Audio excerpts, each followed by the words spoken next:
And then prior to that, I've worked for Broward County. I've worked for ICF, where we oversaw implementation, or the implementation contractor for Georgia Power's energy efficiency rebate program. So, and then I've had a variety of other positions prior to that. Um, I would say, I think probably people around my age may have a similar story in how they got started within the field. And I think, there weren't really any little to no degree programs focused on the topic. Most of it was really environmental in nature. Or you'd have to kind of create your own program. I think when I went to undergrad, I went to Emory as an undergrad, and I started off with the pre-med track, and then I realized that's not what I wanted to do, and then I focused on more of the social sciences. But I think they had just started a environmental science minor at the time. And then I looked at grad school options for sustainability, and I think at that time there was only one school really focused on sustainability and interdisciplinary work, based out of Vermont. So it was pretty new then, and I really love all the opportunities that are in place now and across all fields, with some sort of focus and lens, on sustainability. Pradeep, and this is the business school, right? No, Business school we are part of students? the sustainability college with the sustainable business concentration. Okay. No, that's fantastic. And I will tell you that I think that, when you look at folks and positions and leadership focused on ESG or sustainability, there's no kind of one right position, like one right, or shall I say one right background that really fits somebody in that position. You'll see engineers, you'll see folks with an environmental background, you'll see folks with a business background. And I like that there's a diversity of that, because organizations need different different focal points. And I think what's been interesting, especially from a commercial real estate standpoint, this business strategy piece, and I think it really pervades in a lot of other places too, is becoming increasingly more and more important in how we talk about and deliver solutions for sustainability. So I think it's great that you guys all have this focus on business strategy too. I think it'll have good use in what you do next. Yeah, so that's just a little bit of a background on me. um I think that, like, how I got interested in it was just like a need, um, like a compelling need to like save the environment. Um, and then just, since then, I think it's been real, like, it's been my kind of mission. And I think that kind of having a mission driven focus has been really helpful to be able to stay on track when things get hard. And I would say, especially in the Southeast, where, as a whole, right, the Southeast is not as progressive, regulations aren't as far down. There's still a lot of base education that's required. So sometimes, when, right, JLL is a global company and you're working with folks all across the globe and even the US, it's interesting to see where in their journeys, other companies and clients are based off of their location too. So, I think it really motivates me with how much we have to do and how much we have left to do, especially in the Southeast, to kind of increase the momentum to kind of decarbonize our environment. Um, any initial questions, thoughts?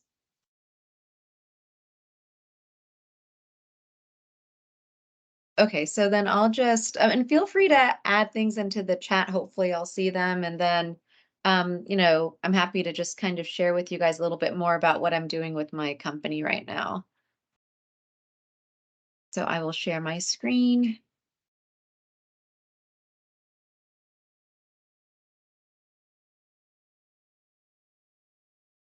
Okay.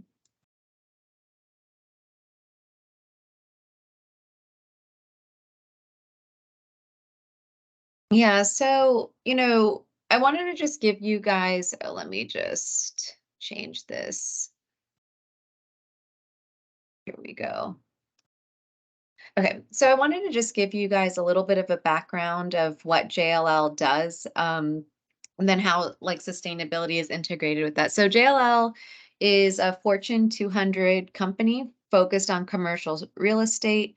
You can see some of the numbers there. We're in over 80 countries, almost $200 billion in revenue, and over 100,000 people within the company.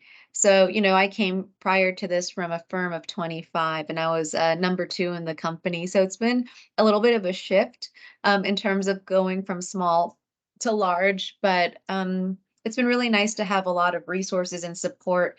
Um, and from a professional standpoint, globally, JLL has over 700 sustainability professionals. In the US, we have 150.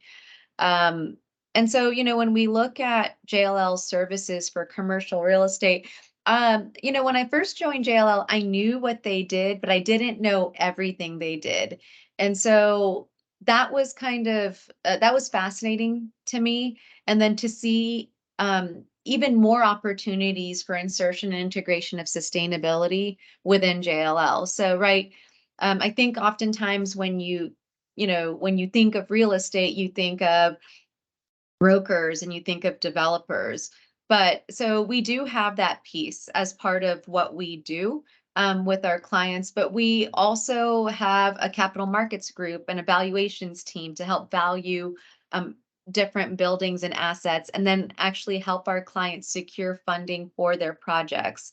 We also have, a property management group too to help manage the properties. And then we have kind of what we call like a work dynamics, where they're considered extension of staff of our clients to work on site with clients. From a sustainability standpoint, we'll have energy managers on site too as part of our clients. And then, we also have a team that focuses on project development. So, new construction, building and design, and then renovations. And we don't do construction per se, but we kind of serve, and same with design, but we manage the process. So we're oftentimes an owner's rep as part of that.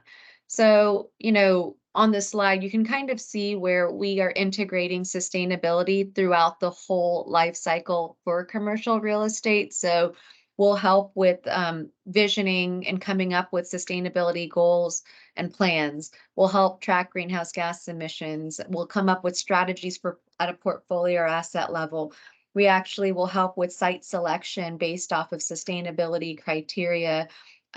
We participate in leasing negotiations, either on behalf of an owner or an occupier, to ensure that their sustainability goals are incorporated into the lease structure. Um, and then, we kind of talked about some of the operational components and maintenance pieces too that we participate in, as well, from like energy management and tracking and reporting.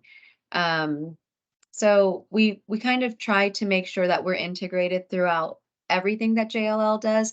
I would say that probably that wasn't the case as strongly until the past like 2-3 years, where the commitment to JLL really increased and trying to fully integrate it throughout the whole organization.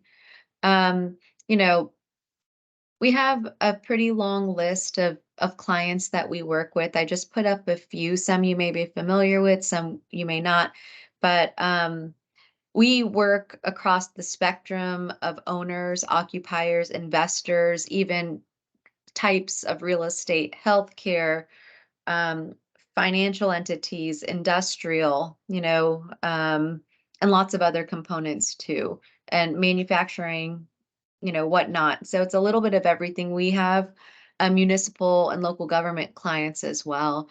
So, part of our focus and ambition is that we did 2 years ago establish a net zero goal for by 2040, and we've made a lot of commitments as part of that process.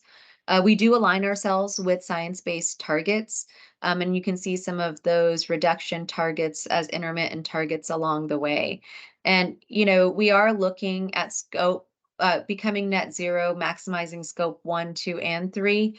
And then, when you kind of look at this slide, what you see is most of our emissions are our clients' emissions, right? So 96% of that. So that's our scope 3.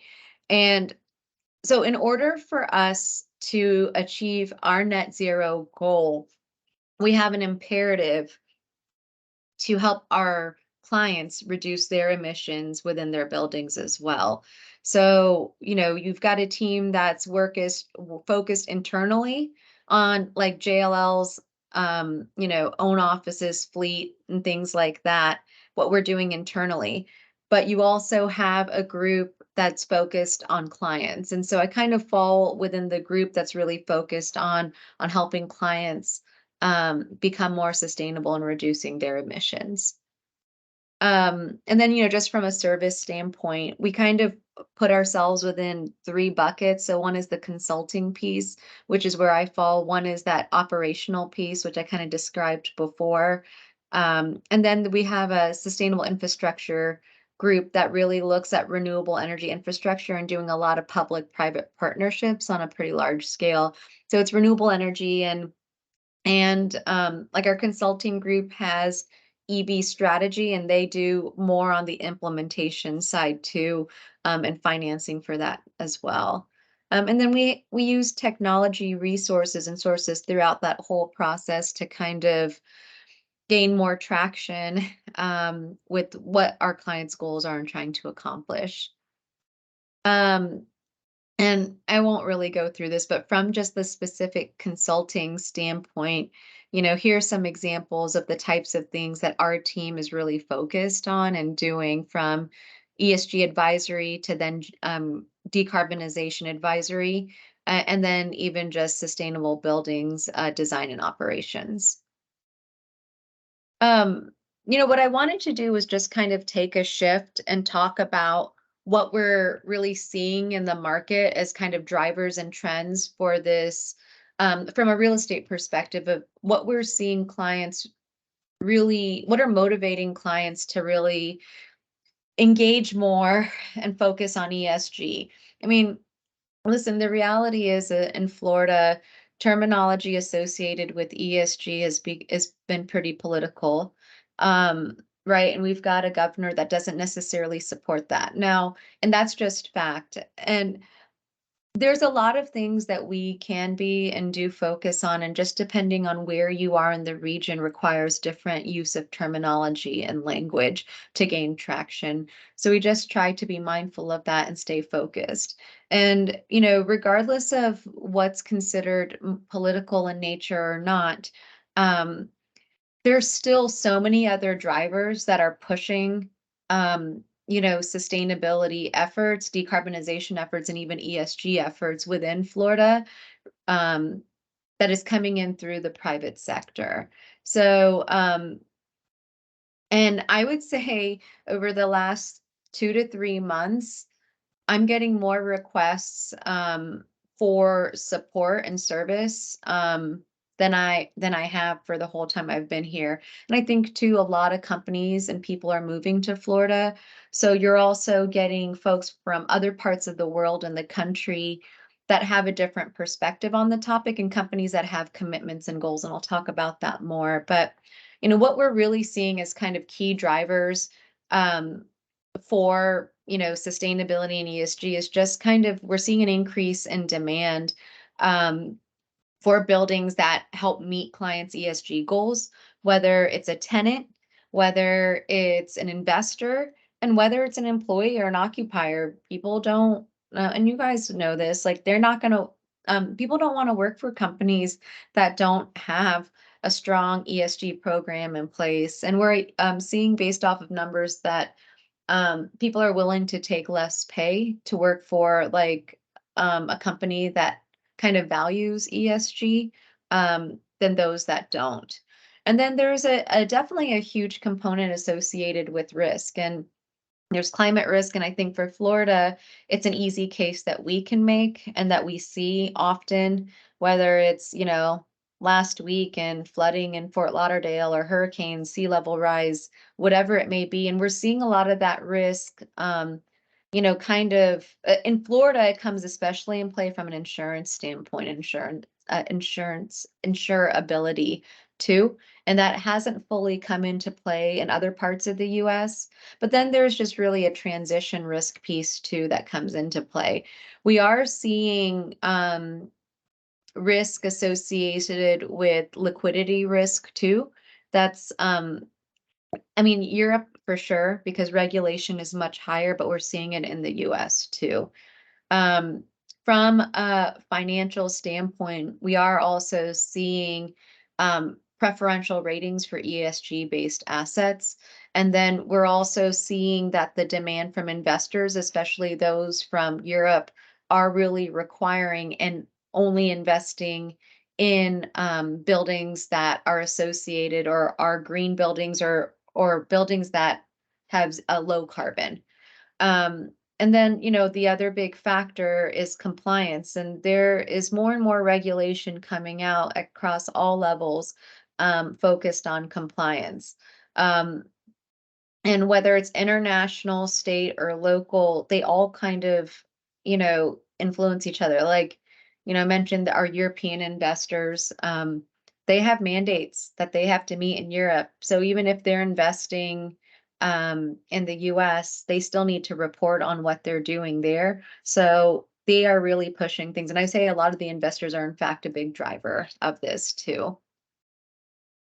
Um, and I think I'll just skip this slide because I think we all just kind of know the reality that like the added piece too is just the vulnerability in Florida in particular. Like we're in the top 10 for a lot of different things. And you guys all know that in terms of what we're seeing and what that impact is across the state, whether you're coastal or interior, in a like more interior location like I am in Orlando, it still is impacting everybody. And I think that is probably a bigger driver and kind of the perspective, like the risk and resilience piece from a Florida standpoint that we really look at and use. And then, just kind of talking about what we're seeing like as key drivers from investors versus occupiers. Again, regulation is really kind of the big thing, um, both from an owner standpoint and an occupier standpoint. And a lot of investors are also looking at valuation risk. So, like, I mean, in our market in Miami, we're seeing that green buildings have a 25% higher premium than non-sustainable buildings. So we are seeing a valuation piece come into play. And the thought is that eventually, there's this transition from a premium standpoint to actually a devaluing assets if they're not green. So over time, you might start off with something considered a premium to then, as things get more, as the journey and regulation and the buy-in leads more towards a more sustainable kind of focus and interest, assets that aren't sustainable are actually decrease in value. And like even in Europe, a lot of our teams are doing work where you're kind of seeing investors and companies slowly, exiting from assets because they're kind of looking at what the cost is from regulatory standpoint for non-compliance and what the cost is for retrofits, and they just don't want to invest in those types of assets, or they kind of do the cost benefit analysis for ones that they're very committed to. But that's really kind of coming into play in what we're seeing. Um, and we kind of talked about this increase in demand. And I know this slide is pretty easy, but I mean, as you can see, a lot of corporates, there's like a huge increase in commitments to science-based targets. Um, and what we're also seeing increasingly is that there is there is, and it's already there in Europe, a difference in supply and demand. In Europe, for example, there's a 3-to-1 ratio. There's 3 times the demand for net zero buildings as there is supply. So that's also motivating companies to kind of start focusing on creating or retrofitting buildings to be zero to kind of anticipate that demand. and knowing that there's a supply gap, but also just kind of seeing what trends are happening in other places. But like from a JLL standpoint, one of the things we see with our clients is that there is a commitment for science-based targets and achieving net zero, but what we see is there's the commitment, but there's no real plan to get there. So we're only seeing about less than 20% of companies, like our top clients, actually like they have 90% have commitments, but less than 20 actually have a pathway to get there. So that's why we're really focused on helping our clients get to that. And I will say, from a Florida standpoint, um, like I can't disclose the clients, but right now we are working on 5 net zero projects, and they all are investor tenant led. So there's putting pressure on kind of the building owner to make these retrofits, or if it's a new development, creating a building for net zero. And in fact, 3 of those are in Tampa, are going to be in Tampa too. So it's good to kind of see that uptick that's happening here as well. And that's just what we're doing, not in addition to everybody else. I think a lot of companies are trying to keep that quiet, until it's actually achieved, um, too. And then, I kind of mentioned some of the regulatory components too. We're seeing a lot of focus on the carbon pricing. And a lot of our work in New York is focused on negotiations and kind of looking at what asset valuations are and who's going to actually pay for that, whether it's the owner or the tenant, if they don't meet those carbon targets. Um, and the other big one, which I'm sure you guys know of, is the SEC regulation, which is a very big driver. And it was supposed to be released at the end of last year, but it got delayed. It's supposed to be released this month, and I need to check if they push that back more. But it'll be interesting to see what that focus is. I mean, the general sentiment is that there's going to be guidance and requirements to really focus on scope 1 and 2 emissions. I think the bigger question is where does scope 3 kind of come into play, in terms of from a reporting standpoint, is that going to stay in or not? Um, and then it's interesting because we are getting asked a lot more often to help with scope 3 emissions, because the reality is that even though the SEC regulation is focused on publicly traded companies, scope 3 focuses on the whole value chain. And as a result, I would say probably most companies um, you know, have a publicly traded company or a publicly traded investor within their own value chain. So they need to be able to report on and reduce their emissions too. And we are seeing that actually with some of our private clients, where they're getting RFIs regularly. And in fact, one of our clients who, like, part of the reason they weren't selected by Google for the scope that they were looking at, the review came back and it was because they didn't have robust climate goals. So Google said no as part of that decision-making factor. So um, yeah, so that's just kind of a little bit on regulation too. And, you're seeing all these levers, like more regulation coming into play. And then at the same time, there's incentives that are coming into play too, to kind of help get everybody moving and going towards creating a more sustainable place, more energy efficient place, a lower carbon space. So right now there's incentives in place to help support that.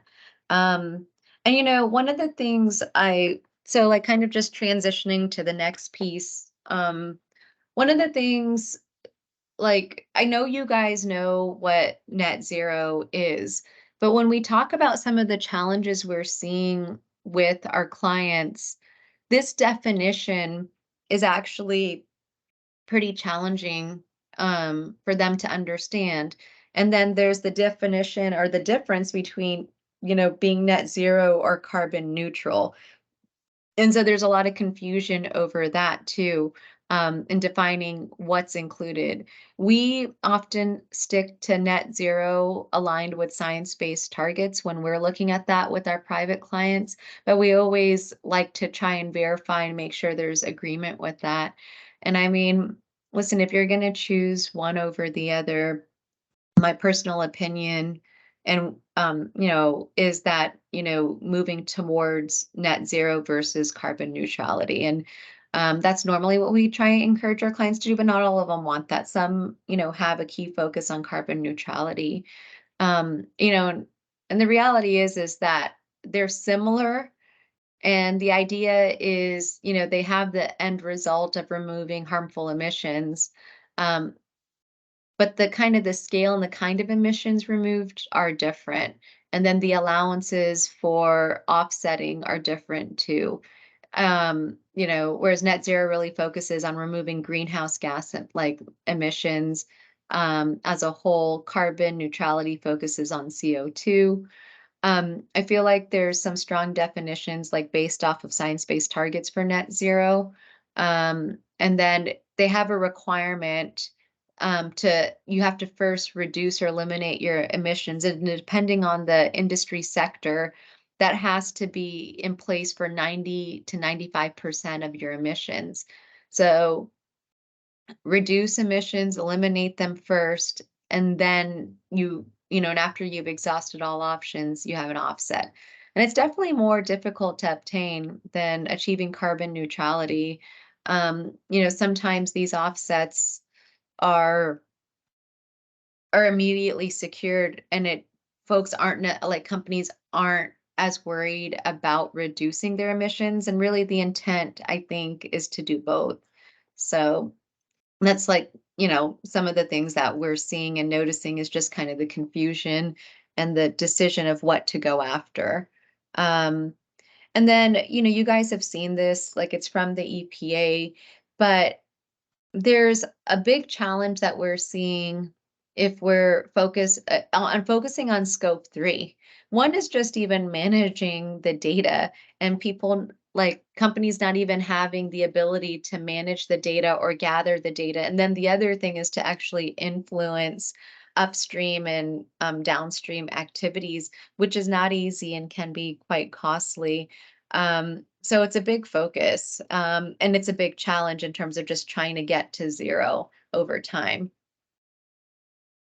Um, and I think you guys have probably seen a chart like this, but our process really does focus on like this stepwise manner um, of reducing emissions. And we're doing a lot more net zero carbon audits too. Um, we just won a really big global portfolio to do that for an investor client, to start doing net zero carbon audits on their assets, to then decide on what kind of measures at scale we need to do across those assets and portfolios. So it's exciting, kind of what we're trying to do, and what our client actually more of what our clients are trying to do and willing to invest in. Um, I don't think I'm going to go through these slides. It's just there to kind of look at and see like what we're seeing from a numbers standpoint, in terms of interventions, and then looking at um, total cost savings over time, because that always comes into play since there's an upfront cost. And these numbers like are based off of European assets, but um, the numbers are quite comparable for the US too. Um, and, I just thought that I would take a moment to go through an example of one study. I know that this is a super busy slide, so I'm not going to go through all of it, but you can kind of take a look and kind of see what we've done. But one of the first pieces for like we had worked with TIA before in developing a sustainability strategy, and then we were asked to participate and help them come up with not only a sustainability strategy, but then a decarbonization strategy. And, so part of that process was actually developing a net zero carbon definition and what that encompassed at this stage for them and what frameworks that they wanted to align with to help achieve that. So, we looked at and considered green building certifications. We looked at incremental energy reduction targets. We kind of explored and discussed handling of on-site fuel, fossil fuel consumption, and then looking at procurement for off-site renewable energy, and then the offset piece too. And then, you know, we look at things at a portfolio and at an asset level. And when you're looking at the size of the portfolio level of over 4 million square feet, you have to be strategic in your process. And so, from a portfolio level, we went through and developed an action plan, right? Like a lot of buildings, especially from an occupier standpoint, may not have sub-metering in place, so it's even hard to know what your usage is. So we kind of engaged in creating a plan for that for their assets, and then combining that and looking at that, we looked at leasing structures and evaluating a leasing methodology as leases are up for renewal, what we need to do, or which ones should we make an addendums to now based off of where we think they are high users of emissions. So, kind of looking at those methodologies to kind of change those lease agreements to have more transparency and um, in utility bills and usage, and then also um, influencing the owner to make some changes in the building that are outside of their own control. We provided electrification and energy efficiency recommendations as part of that. And then, like from a site level piece, we kind of took a cluster, did somewhat of a cluster analysis across their portfolio um, to kind of just like based off of different um, building types, we looked to see like what specifically we could do um, on specific sites themselves for material and equipment specifications, even selection criteria for new sites too. And then we would, outside of a larger strategy for renewable energy procurement, we would do that at a site specific level. And our team right now is still engaging with them on ongoing data management and analysis, and energy-wide implementation support. And then we are doing site-specific net zero carbon audits and energy modeling with that, and some scope 3 advisory. So that's just a little bit about some of the things we're doing at JLL, and then a little bit of a background about like our work and then what we're seeing trend wise with our clients. So I kind of wanted to end that there. And you can contact me anytime you want, um, if you have any questions. So feel free to reach out. But that is the end of my presentation.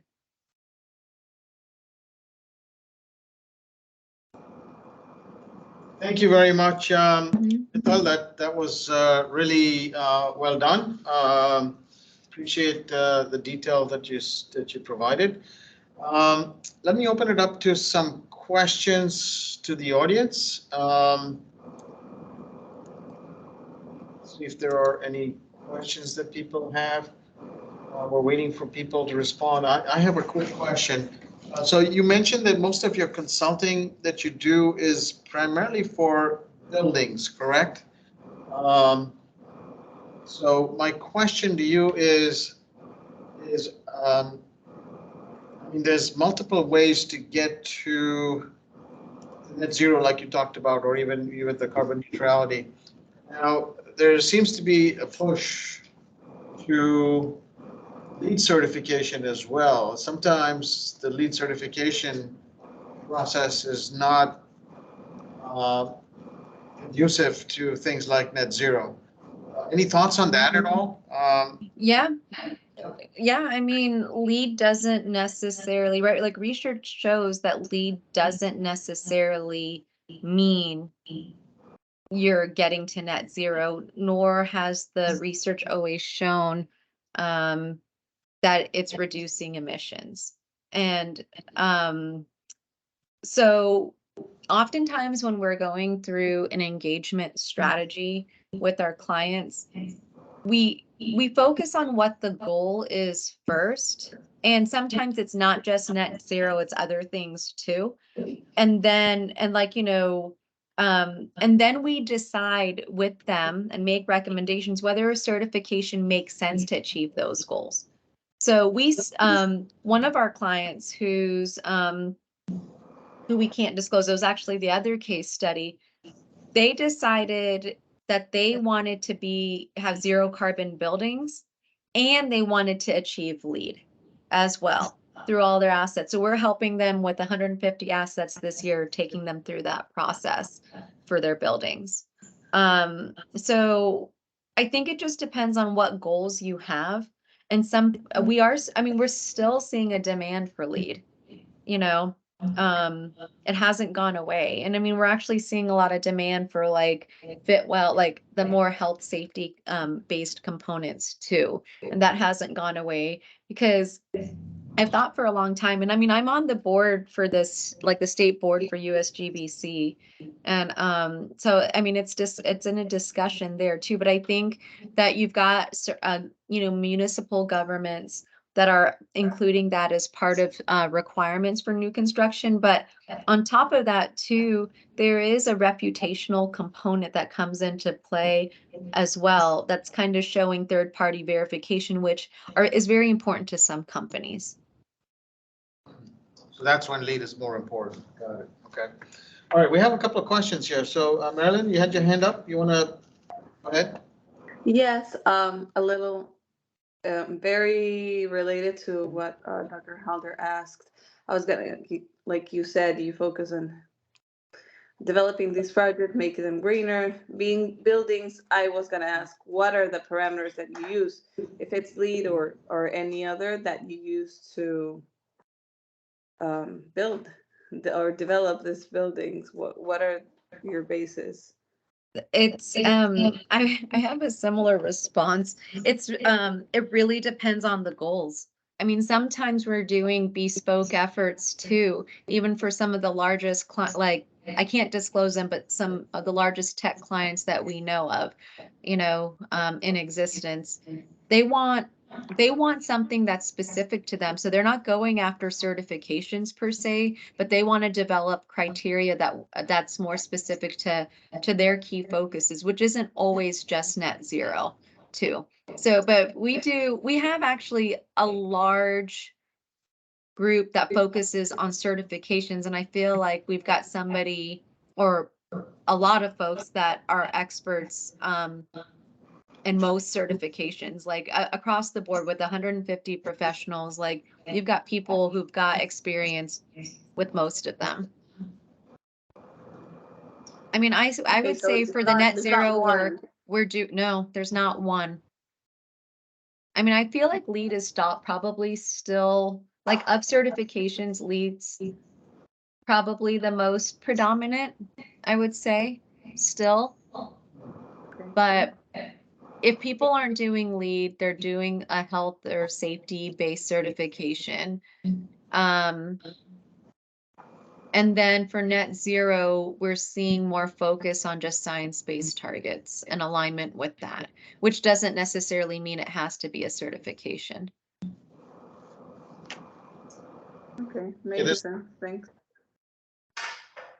There's another question in the chat, and I'll expand it a little bit. The question is, when you say our clients, is it companies that own real estate, that are individuals that purchase real estate, or is it your own real estate holdings that you rent to tech clients and others like you mentioned? Do you do these projects for others that you don't own the real estate for as well? So of what you mentioned, we don't have real estate that we don't own real estate that we lease out to clients. So it's everything else. So you manage real estate for others is what you're saying? We manage real estate. We transact real estate. It can be for investors who have REITs. It could be occupiers who are, who want to occupy new spaces. It could be banking clients. Like sometimes banks don't necessarily lease don't own their own space, but they'll lease buildings and just have it branded to what they need, right? And have things adapted to what they need. So we don't do it, like we don't own real estate in the way that you're talking about. It's more of the client's real estate or the client's real estate goals. If, some own and then some occupy. So you're a consultant to both types, Mm-hmm. is what you suggest. Okay. Mm-hmm. Any other questions from the group? Hi, it's me again. A little related to what the other question was. I was wondering, you were talking about tenants and retrofits. Two questions around that is, when retrofits are done, who takes up the investment of that? And the emission part, because I was thinking, you answered Delana's question there, but I was thinking a little bit maybe like the company JLL owned and leased these properties, and I was thinking, are the scope 3, once an asset is sold, are those still your emissions included in your scope 3? But now you said you don't own, you kind of like manage those properties in a way. We manage some, and sometimes it's just more transaction based. Okay, so you don't own anywhere you have tenants, and the emissions of those are not because you said 96% of your emissions are your clients, but Yeah, you're and leaving those would be our scope 3. Mhm, Now, but if you're the leaving client more. sold that, let's say they're an owner and they sold that property, technically that would no longer be part of our scope 3. Mhm. Okay. And about Because it's like no longer within our boundary, kind of like, because, yeah, it's yes, left of us. course, it makes sense.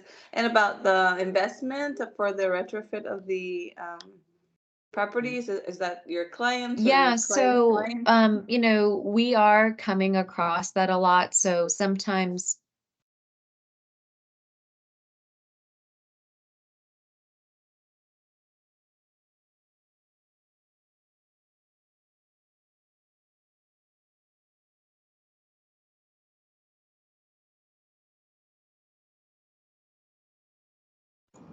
Okay, sorry. Um, from that perspective, if we just kind of take it to how it applies to us, right? Sometimes we're representing an owner who wants to lease out space. Sometimes we're representing a company that wants to lease space. So a lot of times retrofits and the decision base is based off of the lease structure itself. So there's triple net leases where, an owner may just own essentially the box. And then the tenant is responsible for everything inside of the box and has to pay for all the utilities. And there's gross leases where it's like from a utility standpoint, or like the owner may take on more responsibility. And then there's everything in between from a lease structure standpoint. So a lot of things are up for negotiation. And during that negotiation process is when decisions can be made about who's going to absorb what cost. And that's why like we're getting more heavily involved in like green leasing strategies to help kind of decide that. Okay. So you're similar to a CB Richard Ellis, CBRE is one of the companies that does very similar stuff, right? Okay. So just another quick question. You mentioned you had close to 15 people in your organization that are focused on sustainability related. We have 150 in the US and then over 700 globally. Focused only on sustainability. Mhm. All right. So quick question related to that. Any job opportunities for our students and or internship opportunities? Ye- How should they contact you? What are how would they go about considering or looking at some of those opportunities? Yeah, I would say, I mean, feel free to reach out to me, but the latest opportunities are going to be posted on JLL's website too. We do have, and we're still, I know we do have summer internships. I know that we were just talking internally about the number of internships we plan to have this year. So I think that's still being decided, but we do internships, and then we're actually looking, and I don't know the timeline on that. We have an investment hire program too, where it's kind of investing in folks to kind of learn and build their skill set, whether it's an early careers person or more seasoned professional. So I would say definitely um like check the website and do that regularly as well. That's good. Okay. Yeah, I'm glad that you asked that. I mean, literally, it's like a topic of conversation like that we had today, and we're trying to figure it out for like this next wave. So And what is the timing like? Is it for this summer or next summer or this summer. this summer itself? Okay, cool. Mhm. All right, that's good. So all of you, please look into JLL website, and if you want to, please contact Mittal if she can be a resource for you. For sure. Yeah, let me know if you guys have any questions. I'm happy to help. Yeah.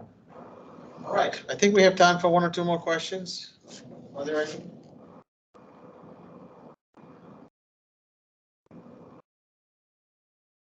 All right.